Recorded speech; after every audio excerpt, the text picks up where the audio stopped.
without further ado, we will start our session today. So, do you have the presentation? I will be sharing the presentation.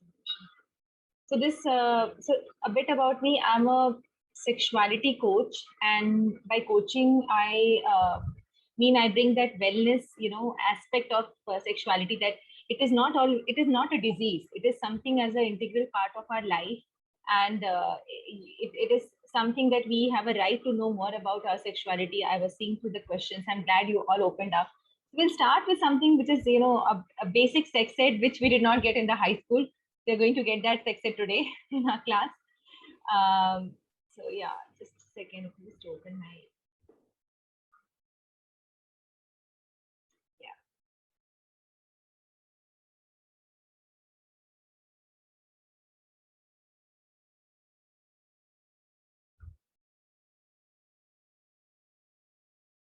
Taking a bit to open up.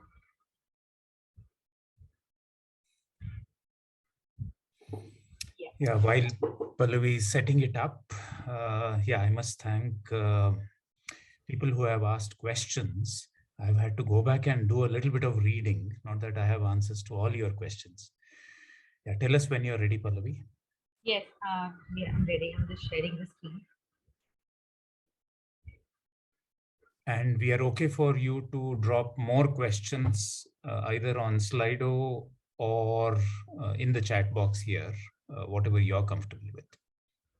So the format is Pallavi will do a brief talk followed by me, and then we'll go into a Q&A session, if that is okay. Yeah, yes. So yes, Sanjeev, just give me a heads up when I'm not having my watch here. So just give me a heads up when I'm about to reach my time. So yes, how many? How this picture? It caught my fancy because it shows a parent talking about sex ed with her child. So how many of you had sex ed from your parents? Please raise your hands. Okay. Do we have some hands raised? Okay, so we have Siddhi, 2 participants. So that's like less than 5% so far. 3, 4 people. Okay. So you see, this is where we start, have a lot of misconceptions. I was reading through questions where someone was talking about fear, anxiety. It comes from it being it's a discrete, confidential subject. And so that's where I think it was quite motivating to start off that, as young adults, you definitely are taking up this session so that you are not going to pass that stigma as a legacy in your own family system. Okay. Okay, this is something, an interesting activity. I'm starting with an activity that if sex is represented by a metaphor. So a metaphor is where a metaphor is like an object. Okay, so some examples could be she's like a shining star, time is money, my mom is an angel. So we give different associations to our feelings. So I'm keeping this as an open house. If sex would be represented by an object, what would it be for you and why? So I would like all of you to think about if sex were to be represented by an object. So for example, I do this question often in my sessions, as a icebreaker. So some of the answers I've got is like, it's like a red wine because it becomes better as you age, or it's like an orange, vibrant, juicy. So just think about it, and we'll have a small discussion to see that what are the different associations people here are bringing about sex. Yes, so, and we'll have a small so please type in your chat box that if sex is to be represented by an object, what would be for you? Apple. And why? Water. And please mention why it is an apple, why it is not water.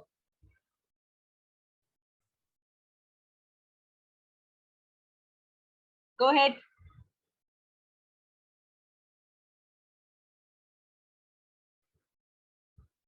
Healthy. So object, we are talking about something which is, as a physical object. It could be living, non-living, both. Chocolate. Okay. So sex in 40s is a dark chocolate. See, we are so creative when it comes to our imagination. I think it's something that should flow like water, more organic. Sex is like skydiving. It's something I definitely want to do, but I'm scared of. Mystery. Okay, what's an object? Divine. Uh-huh.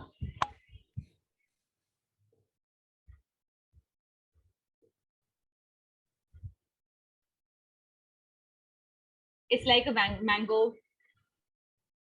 Okay, it's like traveling to an unknown destination without a roadmap.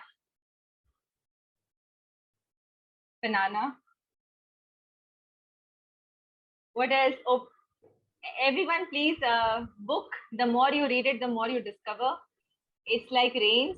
Things are really hot before the rain, but as soon as it rains, it's wet, enjoyable, and the end feeling is like a rainbow. Fire. Cricket. No two answers are same. Just see the versatility of the answer. It's like a puzzle. I'm every time I ask this question, every time it's a different. I have never seen two identical answers so far.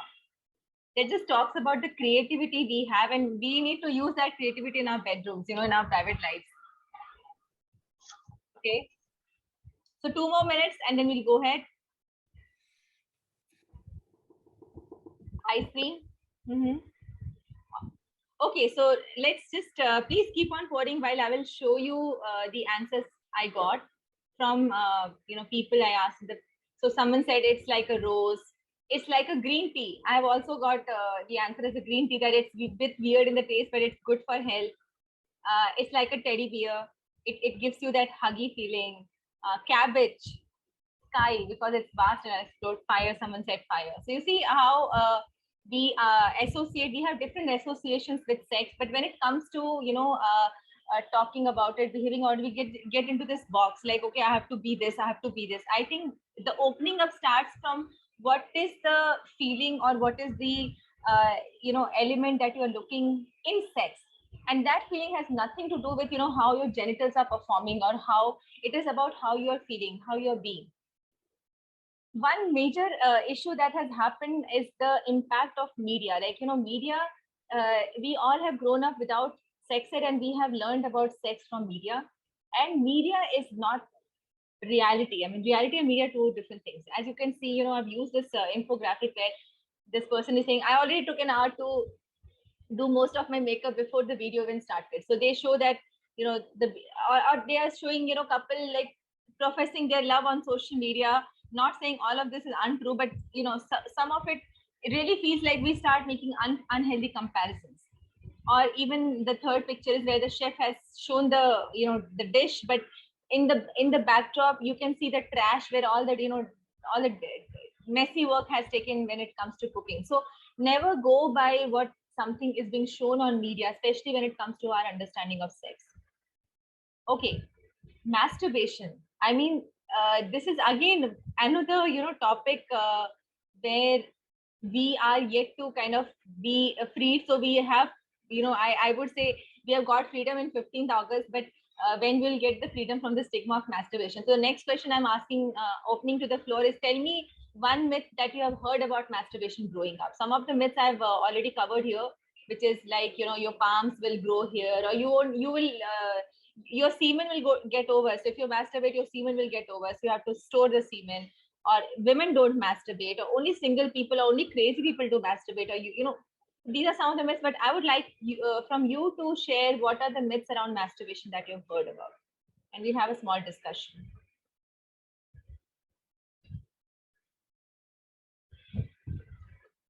Okay, let me just go through some answers. You become weak during your old age, and your parts will fall, leads to hair fall. Masturbation is cheating. Lose focus, will make your vagina loose, not healthy, will cause erectile dysfunction. I'm so glad for this, wholehearted participation. Thank you so much. Your sex drive will decrease. Loss of eyesight. Okay.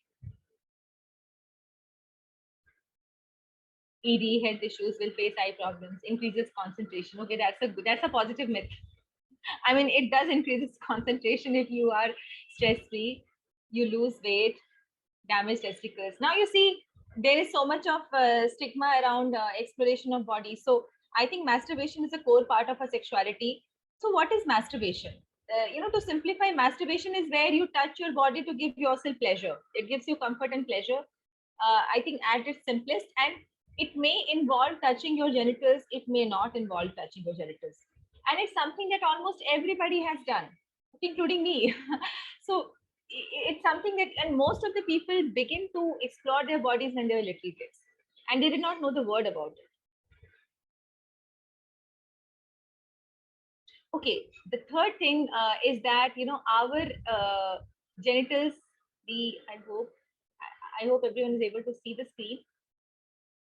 So again, our acceptance of our genitals, because all of these are deep-seated issues as to do I accept my body? Do I have shame around genitals? When I do, I was reading some questions around vaginal pain, but when I do the when I sit for the session, most of the women, they don't know about the anatomy, they don't know about the heart's line, they don't know about the perineum, they don't know about the the mons pubis or labia minora. So again, because we also have a sense of icky feeling or uncomfortable feeling around genitals. But why is this so? So see, if you talk about scientifically, genitals don't involve the kind of bone structure. So if I have this bone, it gives my skin a certain uniformity. Genitals don't have that bones. Okay, and that's why it doesn't have that smooth texture that you want. So you have these cheekbones, you have this forehead, you have these shoulders. So you have that support of the bone, whereas in the genitals you don't have those bones. So it doesn't. Plus, there are hormonal changes during the puberty. So there is a skin cell called melanocyte. So during the hormonal, during the puberty, there is a lot of up and down in the hormones, which also leads to darkening of the skin area. So it is natural. I mean, if you feel that okay, my genitals are weird, well, so everyone. So there is no, we talk about in porn that okay, they have these smooth genitals, and we actually measure up and feel like okay, we don't measure up. So consider your ear, like if you look at ears, they again don't look like that standard. This is how ears should be, or maybe your toes. So it's okay to have genitals, and this is one of the pictures of how genitals are in real life. They have pubic hair, or some of them some the lips could be bigger for women, or it could be smaller. So different shapes and sizes. That's again the diversity of genitals. Okay. Yes. So I think this is one last part, and then I will let Dr. Sandip take over. So this is about I like this. So I was going through this interview of porn stars. Okay, so this is an interview for porn stars where they were talking about how porn sex is different than real sex, and you could read, these are the small these anecdotes where they were sharing. So so one of them said that it's like a job I'm doing. Okay, I come with the mindset that I'm doing a job. So we have to understand that what you are seeing in the porn, especially for men who are like rampaged by this performance anxiety, where the word performance has come from. So porn media typically shows that okay, you have to last for this minute, and you have to be all aggressive, and you have to be all intense, and you have to take charge. So again, understanding that it's entertainment, porn and its core is entertainment. Okay. One of them said the real sex is more flowing because you don't have to make sure that you have to see the vagina. In porn, they actually put performers in the position where the vagina or the penis has to be seen. Okay, in fact, one of the ladies, she said that some of the time directors would say come now. Okay, they would give that the command that okay, now you have to cut the scene and you have to come now. So she has to immediately perform an orgasm. So these stories are unheard. We don't know about these stories, in what we see is okay, porn is sex, but there is a difference between porn and real sex. Okay, so yes. So yes, Dr. Sandip. Sure. Thank you, Pallavi. I'll take over, and thank you for setting the scene. I too have watched something on the real world, as well as the pornography induced sexual myths and misconceptions. Um, it takes about, what did they say? 8 hours to shoot a 30-minute porn clipping, apparently. So that's how much preparation that goes into it, and that's how much editing that goes into it. Are people able to see my screen share? Yes, Pallavi, Dr. can you Sandip. see? Yes, yes, Dr. Yes, Sandip. Yes, yes. yes. Lovely. So I am Dr. Deshpande, psychiatrist and sexologist. Very excited by the interactive participation that is happening. And I looked at Slido, and by the last count, we have 99 questions. Could someone add one more and make it 100? So in the next half an hour, I am hoping to give you the clinical side of things, and carrying on from where Pallavi left. A large number of people that we see in our clinics, and many more that we see at Allo, are representative of the so-called well normal. They don't have major sexual dysfunctions, but they certainly lack information, or they are misinformed. And where there is a real sexual dysfunction, we have the works to help people. So the title, when they gave it to me, I was saying that there are so many myths and misconceptions. In fact, I looked at a popular media house, and they have a section called LSR, Love, Sex, and Relationships. So because that sells, hence you have these messages that are constantly bombarded at you: the 5 best masturbation positions for men, and hacks for a perfect XYZ, etc. This was a real paper clipping, 22 Valentine's Day sex positions for every type of relationship. So there's a lot of hype that happens in the media. Yeah, this is one more. I'll let you have a look at it. So we are bombarded with a lot of messages. We live in a highly sexualized world, unfortunately. So the pressure is ultimately on all of the young people to match up to that expectation that either you are putting on yourself, or the world around you is putting on you. Okay, situation is pretty bad when it comes to seeking help. These are taken from real examples. This is an MBBS doctor. He's asked a question on one of the portals. My penis is very small. How do I increase the size of the penis? I'm sorry, but this is not the advice one should give. Avoid drinking and smoking is fine. Half an hour jogging is great. Eating, the right food is also wonderful, but no, you can't increase the size of the penis by applying coconut oil. So messages like these, and this one, is all about masturbation, or rather what it is not. So unfortunately, in this country, in our country, sexual medicine is not a recognized branch by the medical council. So one cannot train to be a sexologist. So even if you want to seek help, the problem is you don't know where to go and where will you get the right information. So why this talk, or why are you noticing the mushrooming of many sexual medicine clinics online?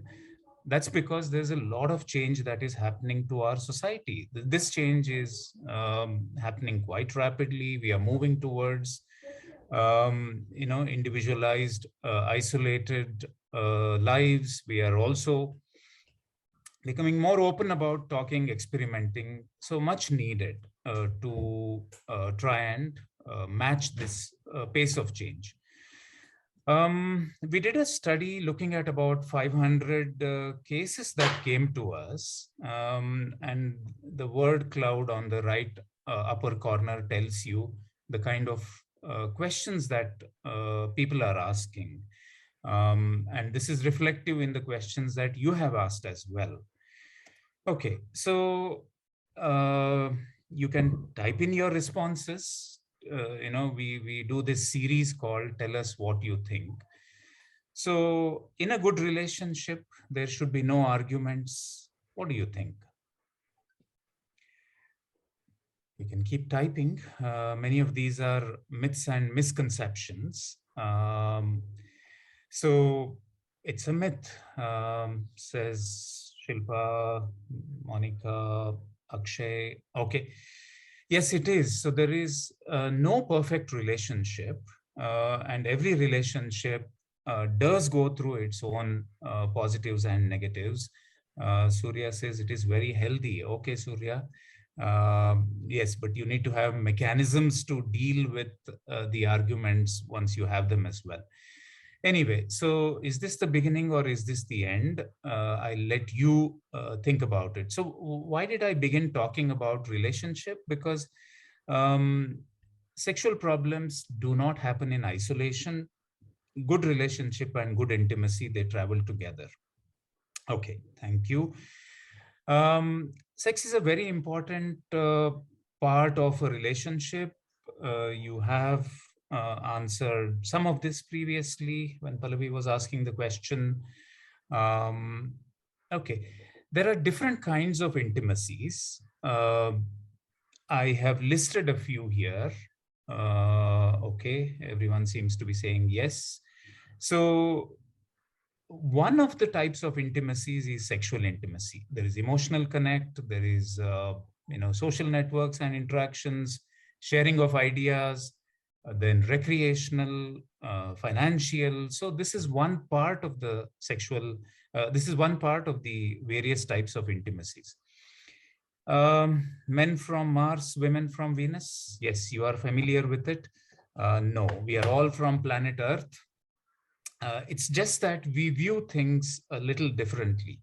For example, women by and large view sexual relationship as an extension of the good relationship. So they go from the left to the right. I didn't say all women.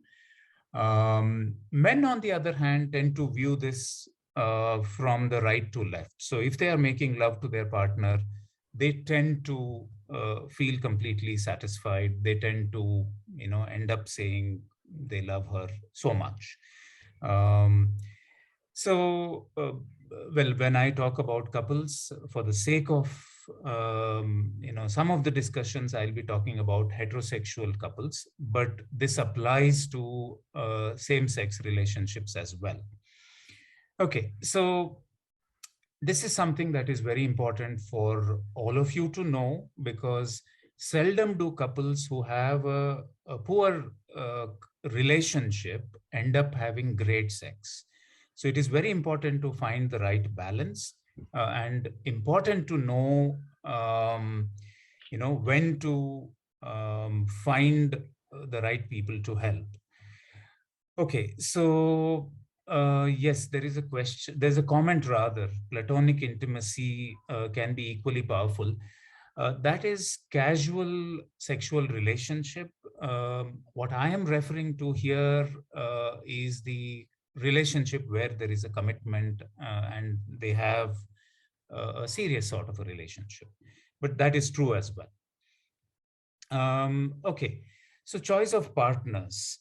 Do opposites attract each other, or is it the person of the same type, that you are trying to look for in your partner? People want to have a go at this. Try not to think about your own partner. Okay, so you're saying same. Well, the jury is actually out. We don't know. Yeah, I would agree with the person who says both are true. Okay.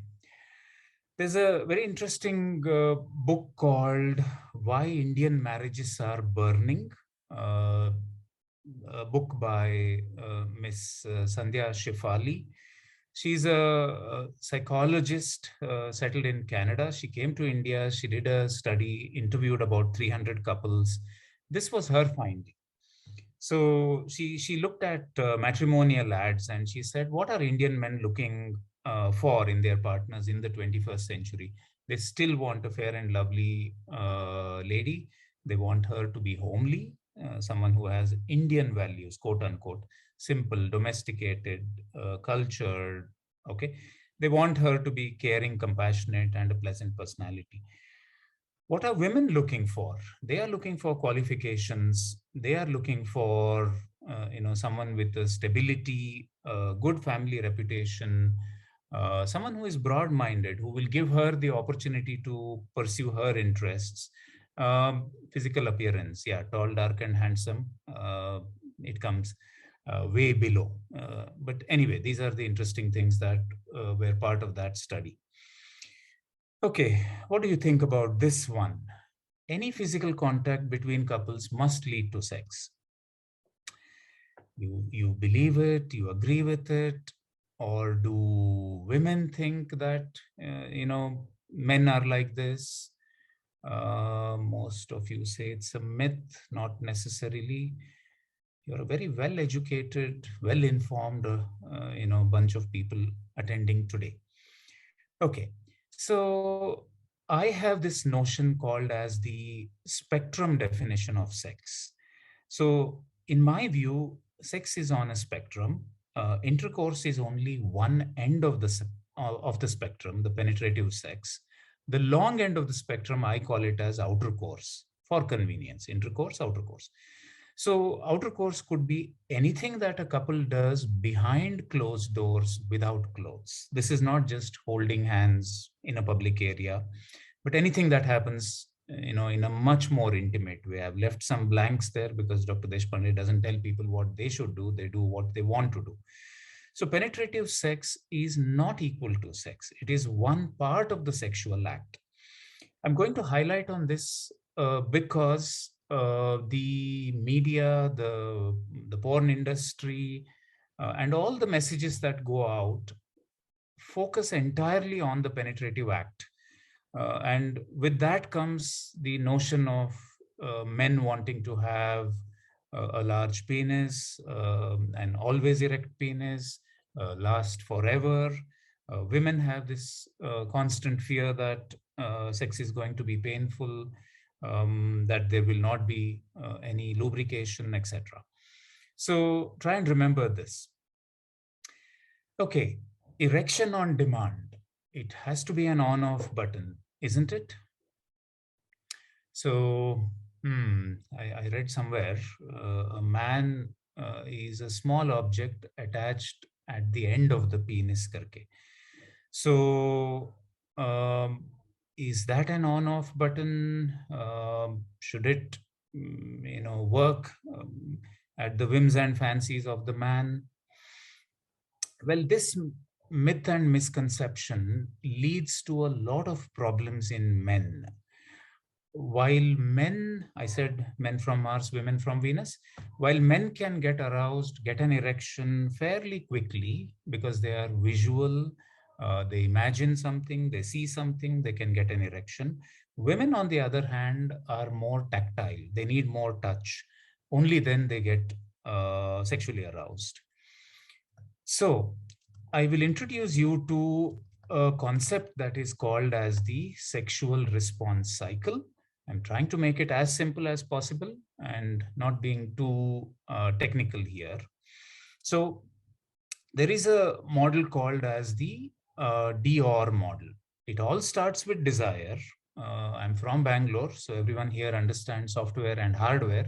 So software is something that happens in the brain. Hardware is the rest of the body. So desire is what kickstarts everything. This is followed by excitement. In both men and women, excitement in the sexual arena involves erection in men, lubrication in women, increase in blood flow to the breasts, and the nipples becoming harder. For both men and women, there is non-sexual excitement also. There is increase in respiration, some sweating, heart rate going up, breathing becoming a little more shallow. So all that is normal. That is followed by climax. So in men, orgasm is ejaculation. So when men attain climax, simultaneously they ejaculate. Women can orgasm in different ways. Women are capable of orgasming or orgasming multiple times, whereas men require the last stage, a little bit of rest before they can be ready. So with age, this rest period tends to increase. Initially, when men are young or in a new relationship, they can get back-to-back erections within a few minutes. But as they settle down in the relationship or grow into their 30s and 40s, they need anywhere from a few hours to a day to get one more erection. Women, some questions have come out on Slido. Only a third of ladies are able to attain climax during intercourse. This is not your fault, neither is it the fault of your partner. It has nothing to do with the duration of intercourse and also nothing to do with the size of the man's penis. So all men, you better open your ears and hear me out clearly. So only a third of ladies are able to attain climax this way. The large majority of women, 2/3, are able to achieve orgasm through clitoral orgasm. Clitoris, I'll show you an image that will help you. So problems in one area on this cycle start affecting the other. For example, men who have premature ejaculation. See, typically men are able to last 2 to 5 minutes, not the half an hour that you see in porn. So anything under 2 minutes all the time or most of the time after penetration is called as premature ejaculation. And nearly 30-40% of men can have this problem at one or the other time in their life. If there is a problem in the climax, that can affect the previous area, which is erection. If he keeps on having problems maintaining his erection, his desire goes down. So you see that? That is how the connection is. Okay, this one has been dealt with, but anyway, it's here. The genitals in men and women and female breasts are the only sex organs. The clear answer is no. The largest sex organ, in fact, is the skin. Any guesses for the most powerful sex organ? Very good. Fastest finger first. The brain is indeed the most powerful sex organ. It can, shut down or it can fire up. So we have something called as the brake and accelerator model. So, okay. This is what Mary teacher, my biology teacher, taught me when I was growing up. I think that was 9th standard. So, the last thing on the left side is called as the birth canal. We hesitated to use the word vagina. Okay. So how do you expect, me to know what exactly is being taught and, what is happening here? But thankfully things have changed now. So kids are, in their biology books are labeled, they have labeled pictures and they are taught about these things. So this is a image of the anatomy of the vulva. This entire region is called as vulva.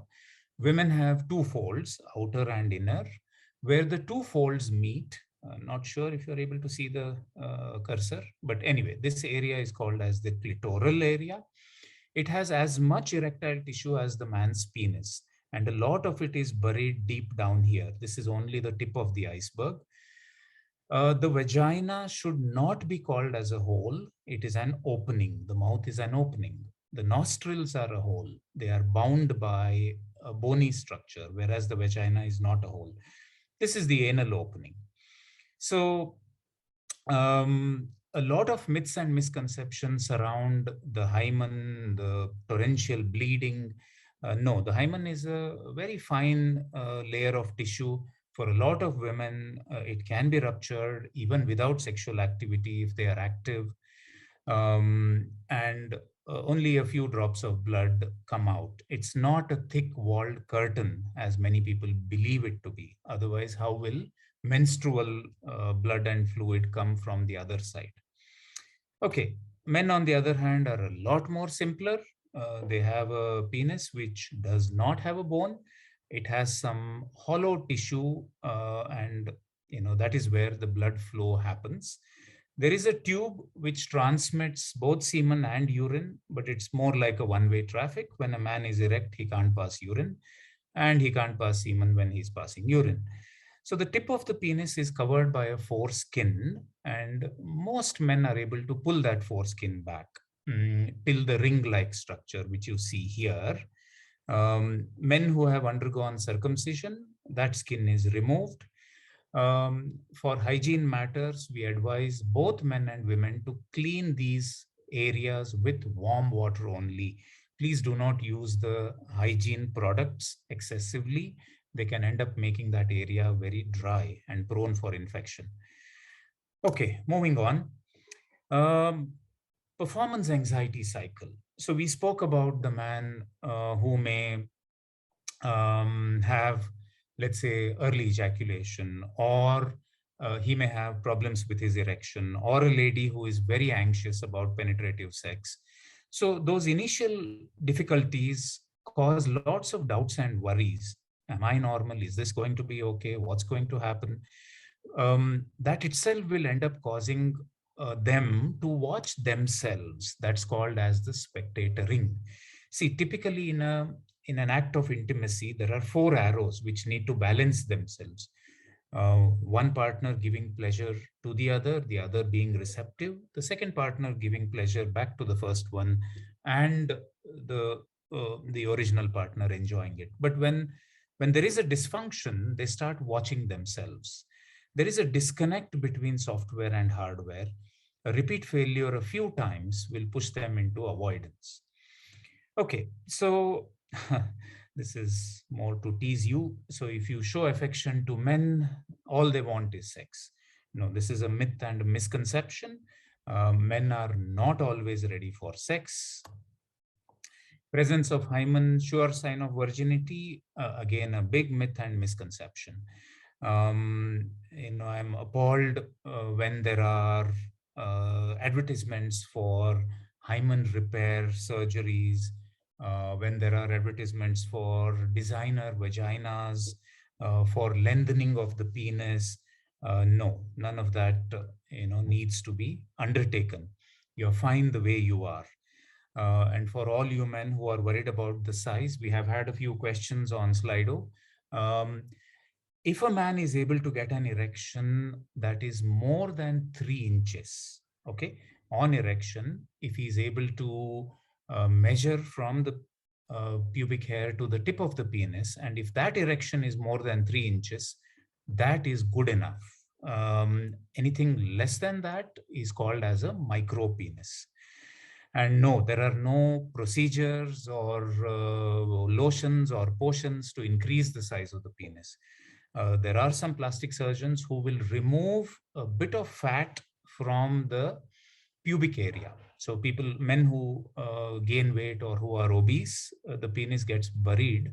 So that gives it the impression of it being small. So they remove that pad of fat and it gives the impression of the penis being long. Of course, there are these Botox and silicone gel injections, but none of them are permanent solutions. You may have to keep getting them done every 3 months, which is not worth it. Okay, pornography has no effect on how people feel about themselves. We've spoken a lot about this. Unfortunately, it has become the main teacher. You'll be surprised to hear that in this country, you cannot officially teach sexual education to children. There was a joint parliamentary committee meeting and a committee report. You can read it if you're interested, which ended up sadly saying that India needs moral education, not sexual education, which I totally disagree. So pornography has a lot of deleterious effects. We have had men who have been addicted to porn. They end up liking only a certain kind of porn. Recently, we treated somebody in Allo who only gets aroused to watching porn where women have hairy legs. So I thought that was an odd one, but apparently you can zero down and watch whatever you like. So when he got married, his wife refused to comply with his request. That is when hell broke loose, and he would not get any kind of arousal. Okay, so internet pornography has had explosive growth for these three reasons. It is easily accessible, it is affordable, it is anonymous. We are not saying that it is all wrong, but what we are saying is compulsive masturbation, compulsive and addictive watching of porn is not okay. So that's what it is. Right. I've included this because we are beginning to see quite a few young people get into trouble. There's a particular scam that is going around this country, and every week we are seeing a few reports. There is a message which pops up and which says, if you want to chat with women or go out on a date, why don't you call this number? So they push you to sending intimate images or get on a video chat and undress. The whole thing is recorded, and then there is a lot of extortion that happens. People have gone into depression. They have committed suicide as well. So there's a wonderful campaign which was launched in Sheffield. I've taken some material from there. So this is all about sexting. So a lot of people prey upon young people. They try to send them enticing messages. Then it's a fun activity for young people. We've had a case recently where in the this happened in an engineering college. It was more like a truth or dare game that they were playing. If you don't send your own images, then you dare not, etc. So it's become normalized for people to share images. They may feel pressured or they are coerced sometimes. Once a picture goes out, we really don't know where it is going to land up. In fact, in India too, it is true under the POCSO Act, which is a non-bailable offense, prevention of childhood sexual offense. Sharing or creating images with underage people invites some very serious strictures. Okay, so after all this, we do not need any sex and relationship education in India. I think this is my last slide. So I'll let you populate the chat box or not do it. We in Allo have devised systems where in a very discreet fashion, and I'm proud to say that it's a bunch of trained doctors. We have therapists. We are not product first company. We don't only want to medicate people. We want to educate people. We are a patient first company. So if there are people who are suffering in silence, we invite people to come over. We invite people to seek help, and it is all done in a very discreet fashion. So I'll stop my screen share. I'll take some questions that have come on Slido. Pallavi, feel free if you also want to answer any of those. I think, Dr. Sandip, we can use this. So Slido has this framework, right? Okay, thank you. So people can, folks, okay, continue. Sorry to continue. Oh, okay. How do I scroll down, Sanjeet? I'll scroll down for you. Okay. And people who are willing to add their questions, they can scan the QR code right on my screen, or even they can use slido.com hashtag this, right? And I'll scroll down for you. No worry. Okay. Thank you. So I'll quickly rattle through things that we haven't covered. I think the maximum votes, 12, were given to this question, quite popular. premature ejaculation. I can masturbate for more than 5 minutes, but I can't last more than a minute during sexual intercourse.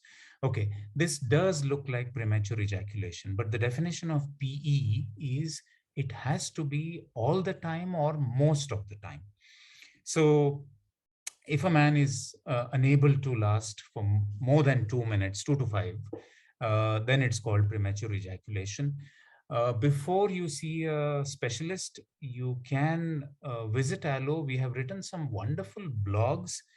There are some leaflets that we have designed, and in particular, there is a technique called the stop-start technique. So you can look it up.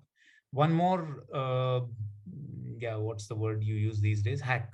One more hack for this is using a thick condom. Don't use a ultra thin or a thin condom if you are using a condom. If you're not using a condom and you want some treatment, then use a condom. Using multiple condoms is another one, because we need to reduce the sensitivity over the penis. If you visit Allo or see a doctor, you're more likely to be prescribed some medicines which you only take when you want to have sex. Then there are some gels that are available. Okay, let's move to the next one. I think I have fear and anxiety around sex. Every time I try, my pelvic muscles contract, making it impossible for penetration. How do I deal with this? I'm assuming this is a lady asking a question. Some amount of anxiety is absolutely understandable, and you need to have a partner who is understanding. But there is a condition called vaginismus. Now, this is a mind body condition. It's a phobia. Phobias have two things in them: fear, avoidance. So, the fear of penetration itself makes a lady to avoid. The more she avoids, the fear doesn't go away. So, the treatment for this is learning a little bit about your own body, becoming comfortable with your own anatomy, talking to your partner to not rush, engaging in adequate amount of outer course foreplay, so that there is enough lubrication, using a water-based lubricant. Never use an oil-based lubricant. Something like a coconut oil, Vaseline are a no-no, because they end up causing dryness of the area. If this still persists, then please see one of our therapists. They will be able to help you in a very professional manner. Okay, next one. Can daily masturbation lead to decrease in sperm count and semen quality quantity? The answer is no. No. What can be the best method to clean pubic hair? I saw this. I was hoping you'll not ask this question. The answer is I don't know exactly. But there are these trimmers that are now available. Instead of using a razor, using an electric trimmer, there are some hygiene, personal hygiene trimmers also available. They come with attachments. They are pain-free. So yes, that's the best I can go with that one. The next one, I can't move my foreskin backwards. That disappeared. I don't know where it went. Yes. Sorry, I missed one. I'll go back to that. I can't move my foreskin much backward. Will that affect while having sex? Okay. So men are able to pull the foreskin back till the ring-like structure. Okay. If you're not able to pull it, not a problem. But if it causes pain or discomfort, or if you are having urinary infection, then you must see a urologist, because that condition is called phimosis. It may need a simple operation. Okay, why do I feel a sense of guilt or anxious after masturbation? Well, I don't think you need to after today's session by Pallavi and me, because masturbation is safe, it is healthy, especially if you are single. I don't think you need to worry about it. How can I increase my sex timing? We've discussed about it. 2 to 5 minutes is the average. If you can last a bit longer than that, wonderful. But sex is not just intercourse. It is intercourse plus outer course. In fact, a large number of studies have shown that women like the outer course a lot more, and okay, they do enjoy intercourse as well. So don't be misled into believing that you have to last much longer. Negative effects of not having sex at all, there are no negative effects. The choice is entirely yours. Yeah, can we scroll down? I'm bisexual. While I have had sex with men, I've developed intimacy issues and performance anxiety about sex with women, how to deal with this and move past it. Bisexual people are capable of getting aroused to both men and women. It doesn't mean that they want to constantly switch. They are comfortable and happy with whichever gender they are with.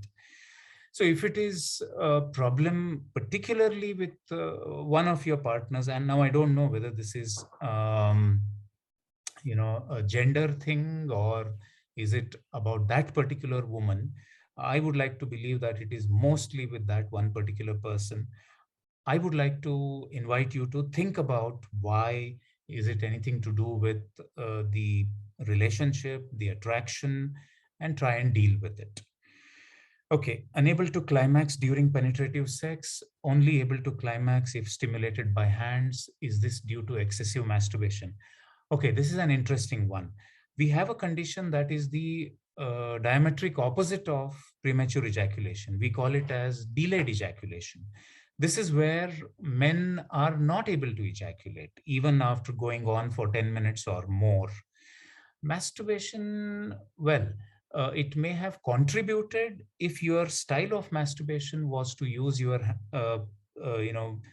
penis against the pillow or against the bed. If men are used to attaining climax like that, then they may not get the adequate amount of friction during intercourse. So there are no medicines for this, but there are some therapy techniques that can be used. So don't get worried, don't get anxious. If you are going on Google and searching, search for delayed ejaculation. That's the Yeah, condition I that would like this person to has. I would like Yes, to add Pallavi. here important point that for delayed ejaculation, one of the common causes is the difference between subjective arousal and objective arousal. So objective Yes, arousal is the biological arousal where you see an erect penis and you think that you are aroused. Subjective arousal is the whole body arousal. So it may yes, also happen that you are attempting to climax when your body is not aroused. So you can focus on, your whole body arousal. That's number one. Number two is again because of conditioning, a lot of men hold back from expressing their feelings. Like women are open to moan, scream, but when a man thinks that am I able to make sounds? Are you holding yourself back from expression, thinking that it may make you unmanly? So please allow yourself full expression in terms of expressing your joy, expressing different sounds, so that a lot of times it also about control, that I want to keep that in control, and that control can also lead to inhibition. Yeah. absolutely, absolutely. Couldn't agree more. Um, okay, next one's suffering from erectile dysfunction. How do I overcome that? Well, if you're under 40, if this happens on and off, you are less likely to be suffering from a hardware problem. It's a software problem. Men require only three things for hardware: blood supply, nerve supply, and sex hormones. Typically, all of these are intact till the age of 40. Later on, you need some investigations, etc. So do see a doctor is all I can say. We've spoken about the tight foreskin, contraception. Okay, I would advise you to see a gynecologist for this, please, because you need much more than just being told what to take, because some of the contraceptive pills have side effects. You need to have some monitoring that is done. So please see a gynecologist. Uh, how to reduce infection, itching started first time, improved, and how to avoid infections. The basic hygiene would be washing the genital areas with warm water. Do not use soap for the inside of the vaginal area. Do not use the hygiene products very frequently. If there is urinary infection, get it treated. If the itching is not settling, if there is discharge, smell, foul smell, or sometimes staining of blood, then please see the appropriate doctor, either a skin specialist or the gynecologist. Masturbation leading to tremors is a myth. Best way to avoid vaginal infections if it's occurring, we've discussed this. How are we doing with time, Sanjeet? It's 6:59. We have 1 more minute. You can answer We two or have three one more questions. minute. Okay. Yeah, yeah. Yeah, can we scroll down?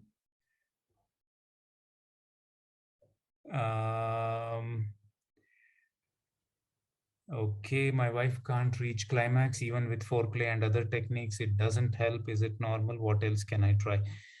Well, female anorgasmia may have multiple causes for it. And large number of women also have issues with desire that prevents them from reaching arousal and then climax. For some women, it could be stress. For many others, it could be psychological problems like anxiety and depression. So if you tried a few things and if it's still not getting better, I would advise you to consult a specialist. Okay, so I think that's about it. Um, Thank you very much. I don't normally get asked so many questions, so it's been very exciting. I don't know about you, Pallavi, but very, very receptive audience and very engaging audience. So thank you for that.